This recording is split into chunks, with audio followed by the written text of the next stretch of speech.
కార్యక్రమాన్ని సహసమర్పించువారు శశి గ్రూప్ తెనాలి.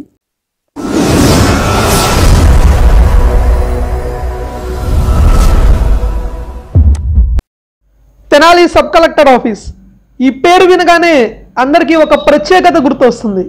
సాయంత్రం 5 దాటిందంటే ఈ ప్రాంగణం అంతా పక్షుల కిలకిల రావాలతో ఆహ్లాదకరంగా మారుతుంది. మనకి తెలియని మరో విశేషం ఏమిటంటే ఇక్కడ రెవెన్యూ గార్డెన్స్ ఉన్నాయి. వీటిని 1968వ సంవత్సరంలో ఐ నరసింహారావు సబ్ కలెక్టర్గా ఉన్నప్పుడు ఓపెన్ చేశారు. కానీ ఇది అంతగా అభివృద్ధి నోచుకోలేదు.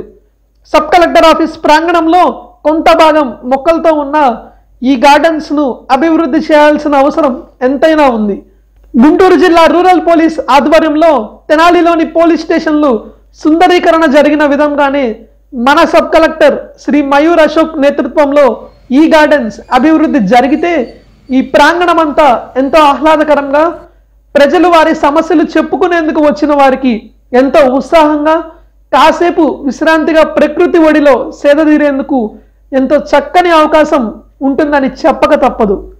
ప్రస్తుత సబ్ కలెక్టర్ శ్రీ మయూర్ అశోక్ ఆధ్వర్యంలో 112 సంవత్సరాల చరిత్ర కలిగిన మన తెనాలి సబ్ కలెక్టర్ ఆఫీస్లోని ఈ 52 సంవత్సరాల రెవెన్యూ గార్డెన్స్ మరింత ఆహ్లాదకరంగా మారి తెనాలికే ఒక ప్రత్యేక తలమానికంగా నిలవాలని ఆశిద్దాం. Do do do